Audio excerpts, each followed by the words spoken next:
I'm Leigh Brown, and this is Crazy Shit in Real Estate. As many of my regular listeners know, I am a big fan of the accessory dwelling unit movement. And today we're talking to a young, vibrant piece of the growing space, Whitney Hill. She's here to talk with us from SnapADU, which is all about design processes and ideas for ADUs. So if that's new to you, get your notepad and pen. If it's not new to you, get ready for some new information, and I'll see you on the other side. Hi, Leigh. Hey, Whitney, how are you? Doing great. How about yourself? Man, look at your commitment to your brand colors. Got the cushions. And likewise. We're obviously in the same mindset here. Yes, totally. Oh, it's all I look for now is green. Well, it's good because, Kelly Green was like the color last year. And so now it's on clearance that I wish it wouldn't go away. Yes, totally. I'm just going to write it the next time that it's cool. I can't do that. Latest color is like some kind of a brown coffee color, and that's just not my jam. Yes. I appreciate that it's a neutral, but it's not my neutral. Right. I know what you mean. But we talk about colors, and that's pretty relevant to talk to somebody who is doing design builds for accessory dwelling units. Yes, it very much is. You got to put your best foot forward from the beginning to make it show that you know what you're doing. So tell my audience a little bit, who is Whitney Hill? What do you do? Where are you located? Give them some background before we start chatting. Sure.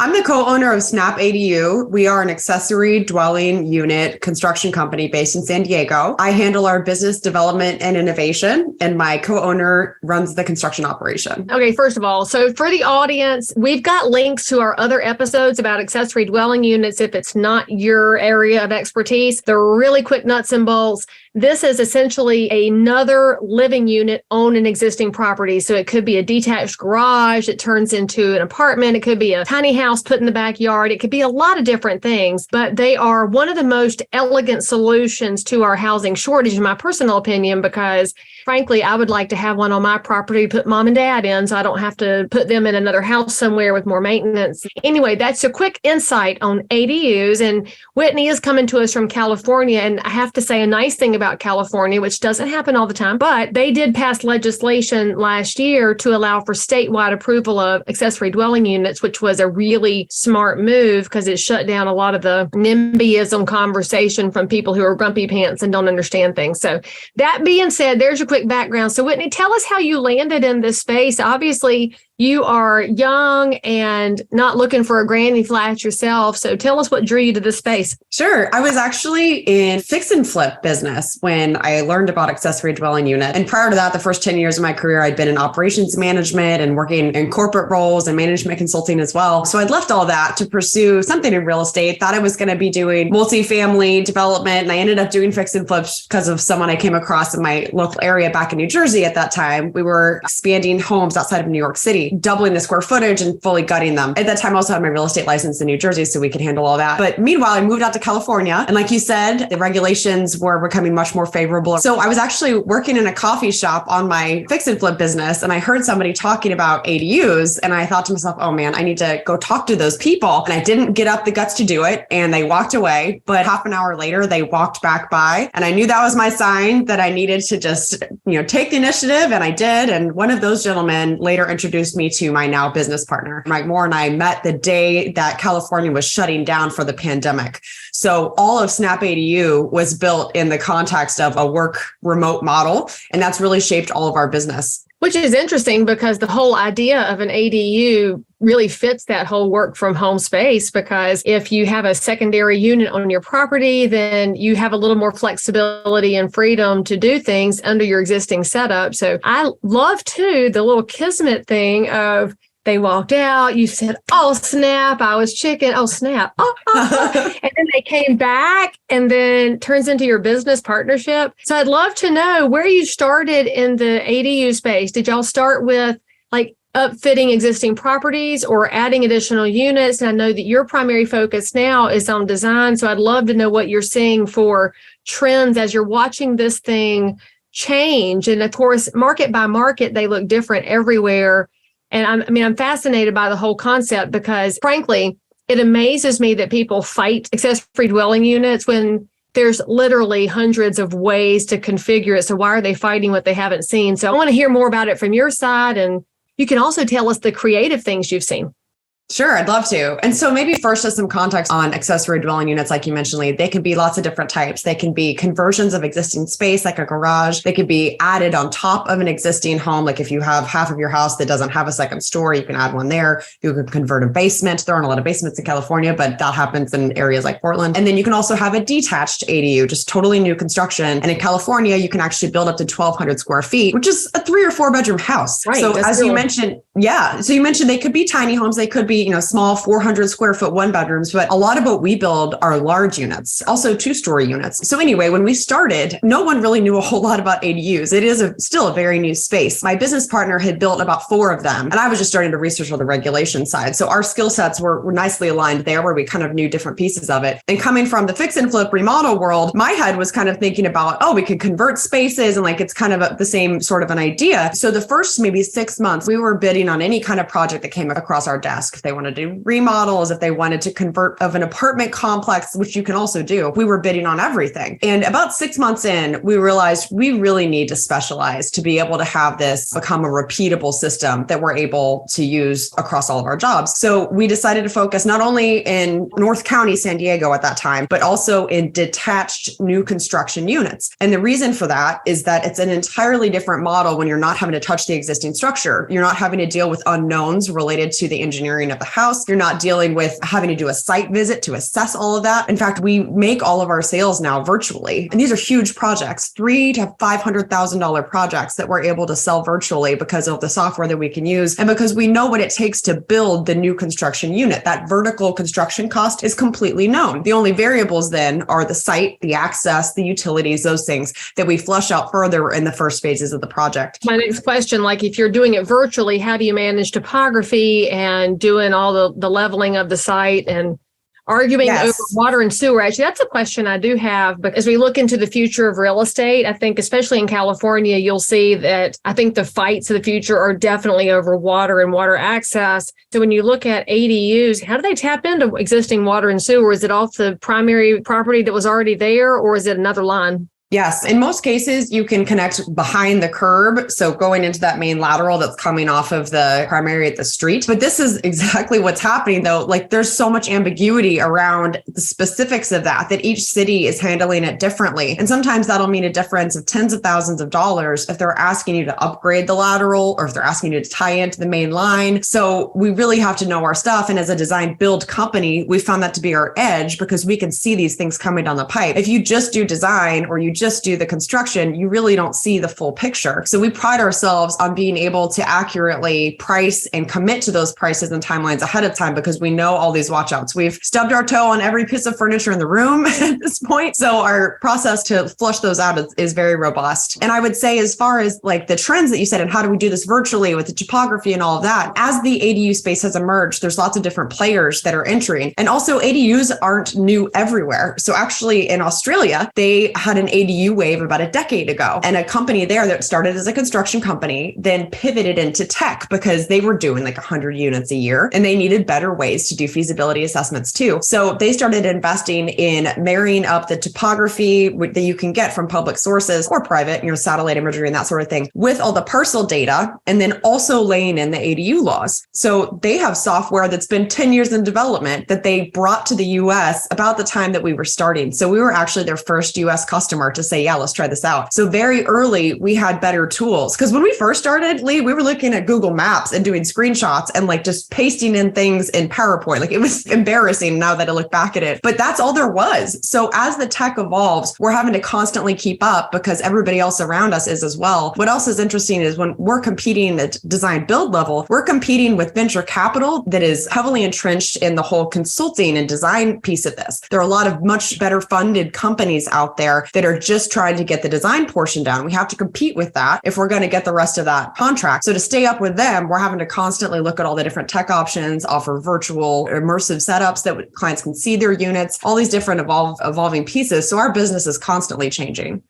So do you lean on your fix and flip background to help take it from the design stage to the build stage and help put the whole turnkey piece together with how we bring this to life and what to watch for so they know that they've got the full Whitney experience? I would say the fix and flip was vital to understanding residential construction. So through that, I was able to learn the basics because I didn't grow up in it like my partner did. And during that time, I was able to design some systems in our project management software, because project management software, unless you know what you're doing and what processes are going into it, you might as well not use it. So we were setting that up well from the beginning because I had some understand. But as far as getting our projects from design to build, we actually have a library of about 40 standard plans on our website. And so most of our clients start with one of those and make modifications to suit their property. And that might be because they want to reconfigure a layout to make a bigger bedroom, or maybe they want to change the windows and doors. Sometimes they're even just expanding, to add a bigger closet, things like that nature. But by starting with an existing floor plan, most of the work is already done there versus starting with a blank sheet of paper like a lot of, pure architecture firms would. So we accelerate the design process a bit through that. And then we have a robust set of systems that help us get then to the construction documents and permitting process that has to happen for these. So because we've done so many and specialized pretty early, we've, again, known exactly what needs to go into that design process to get through permitting smoothly too. So in the years that you've been doing this, and as your business has obviously grown, as the space continues to evolve, who do you primarily see going down this pathway of putting an ADU on their property? Do you see it's primarily multi-generational? Is it people wanting to add a rental piece for income, or is it to have a home office as a separate space? What are they using these for so that our viewers and listeners can think about where they might have a space for this in the community where they live?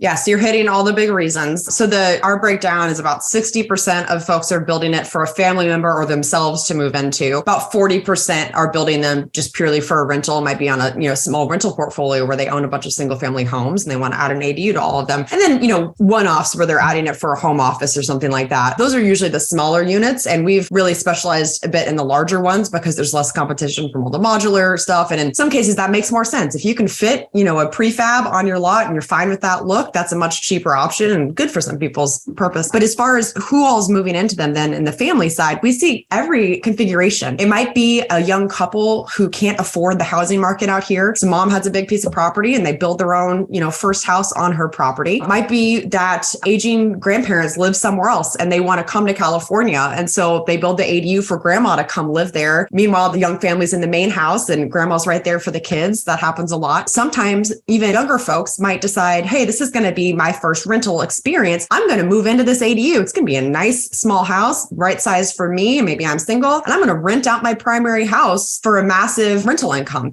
So really do see all different kinds of configurations. And sometimes people know that they might have their needs change over time. So someone might decide, hey, I'm going to rent this for 2 years. Mom's not quite ready to come out, but she's going to be retiring in, 2 or 3 years. And when she does, we'll have her move into the ADU and we won't rent it anymore. So we're seeing people also kind of planning in the design phase to make sure that it's something that can pivot to different uses, whether that's being rented out or for, personal family use.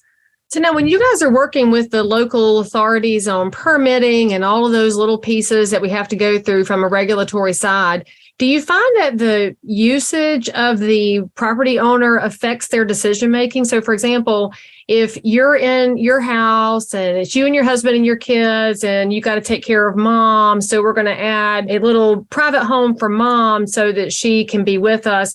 Do you find that helps them say yes on permitting? Do they even want to hear the human side of this? I would say in most cases, it doesn't come into play because they're strictly looking. Yeah, well, the way it does is with fees. So a couple of cities have put even additional waivers in place. So to back up, at the state level, they've waived impact fees for units below 750 square feet, which is like a 2-bedroom. But once you get above that, you kick into like pretty hefty regular fees, in the tens of thousands of dollars. How much impact fee are we talking about in San Diego? If you're building your 1,200 square foot one that you talked about. Like $10 a square foot. So probably $12,000 to $15,000. Such a scam. Where does that money go? Is it going to the general fund? A lot of it goes towards the plan checking and like the planning department itself to process. What a scam. That is a government scam. You should have heard the numbers before. It was like $30,000 or $40,000 about people, 5 years ago. This is why your local elections matter. If you're electing these people, these county commissioners and city officials, that's where all this stuff comes from. I'll just point that out. Y'all like to vote for people in DC, but it's at people right there in your county that make up these big impact fees. I do have to defend them a little bit though, because some of it's school fees, some of it's sewer fees. So it is going to affect the services. The thing doesn't hold a lot of water for me because a lot of these ADUs are for grandma. She ain't putting any pressure on the schools. You're right. The small units, there's probably not a family in those. But back to where this comes in on assessing who's in it. So some cities have said if it's for a caretaker, there's going to be a fee waiver in effect. So you have to sign some covenants that say like, for the next 5 years, it's going to be a caretaker. So there's some cases like that where they do allow lower fees if it is for family use versus a rental. But they should wipe out all the fees because government's too big. I'll just toss that in there because I like to say abolish the IRS. But anyway, as you're looking at the pathway that you're on, where do you see the biggest growth opportunity for the ADUs in the marketplace? And what gets you excited as a design person who's got a whole background in messing around with real estate now? Mm-hmm.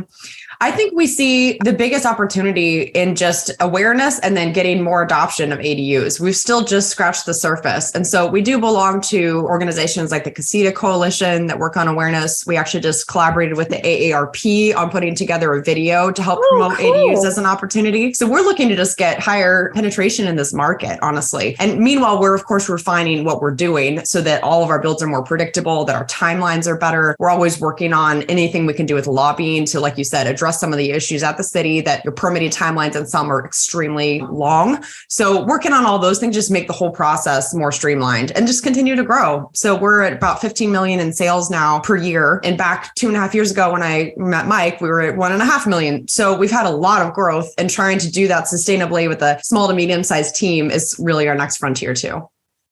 So do you see yourselves expanding into other markets outside California as the space continues to grow?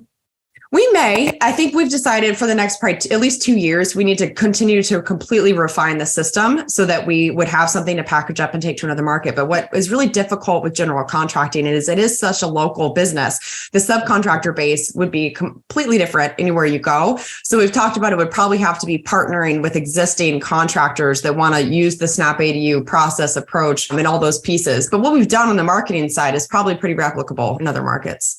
I love how many times you said system or process in this. It's just so seldom thought about in the real estate space because we tend to get so focused on one here, one there, the next one, and then we just jump all around. But as you know, you can do far better things, more consistent and more efficient, higher quality when you get your system nailed down and create a process that, as you said, you can replicate. So if somebody's watching or listening to this and they're in, let's just say, Kansas City, and they want to figure out where they start, what's the biggest stumbling block you've encountered in ADU world that you would say, oh, go learn about this first so you don't make our mistakes? If you've ever wondered why some realtors do more business than others, then you pay attention to them and do what they do. In fact, one of my favorite friends in real estate is Deborah Beagle. She's in the Nashville area, and she will tell you, as managing broker of the Ashton Group, that the agents who join her team on Follow Up Boss are getting an average of 2 homes under contract in the first 90 days. If you want to be like Miss Beagle, go to followupboss.com/crazy. You'll be really glad you checked it out. And frankly, so will your clients, because they'll get to use you and be amazed by your real estate awesomeness. Go to followupboss.com/crazy. I'd say the biggest thing to watch out for would be the site costs. That's where the tens of thousands of dollars come in. The design costs people hem and haw like, oh, it's a few thousand more for this, design firm or this architect. That's not where you're going to spend the money. You're going to spend the money in the construction, specifically the unknowns being in the site. So we have a whole list of about 15 things to look for now. Everything from ease of access. Can you get a bobcat back there, or is everything going to be hand carried? Do you need a retaining wall? Do you need to upgrade your utilities like we talked about? Does there need to be grading work done if it is a bit of a sloped property? Are you talking about fire rating if you're too close to the primary home? So like all of these things factor in and have significant price tags. So I would say get in touch with someone who understands the site work and additional vertical build costs associated with your specific property. Hey, that's so wild, because you just spit out a couple of things that when I'm looking at single family houses, it would never occur to me. The spacing because of fire, even though I've seen in cookie cutter neighborhoods where the houses are crunched up, one fire is quickly hopping down the street, or all the siding melts, which is sad. So thank you for bringing up just another angle of things that could make somebody else's space easier. But if somebody's in San Diego County, and they want to talk to you about what their possibilities might be, what is the best way for them to reach out to SnapADU? I would go right to our website, snapadu.com. We have a nice contact form where you can ask us anything you want. You can also email us at info@snapadu.com. We pride ourselves on, consulting with dozens of homeowners every week, whether or not we're the right fit. So we love talking ADUs. Okay, friends, all of Whitney's contact information is in the show notes for this episode. So you can reach out and ask questions. If you're in San Diego County, they can probably help you with your specific ADU. If you're not, then you need to beg her, I guess, to come to your market and help create some processes to expand housing attainability and availability all over the place. Whitney, thank you for what you're doing, and thank you for sharing with us a little bit about your journey. And I'm excited to see what's next. Thank you, Leigh. Delighted to be here. Thank you. All right. And if you appreciate all that she shared and the ideas of opportunities, give a nice comment below, give us a like, and most importantly, hit the bell so we can see you next time. So if you found value in this episode, please like and subscribe to this channel, turn on the bell, and catch another amazing episode by clicking above. Crazy Shit in Real Estate is also available in all of your normal podcast apps. So if that's where you like to hang out, go find me, click subscribe, and most importantly, leave me a review that says you think I'm awesome, my guests are awesome, or this content is just exactly what you were looking for. And then, by the way, if there's something you need, you want to learn about something, you can comment below anytime. You can also send me a direct message if you need to remain anonymous. No judgment. But anyway, I'll only judge if you forget to subscribe and click. I'll see you next time.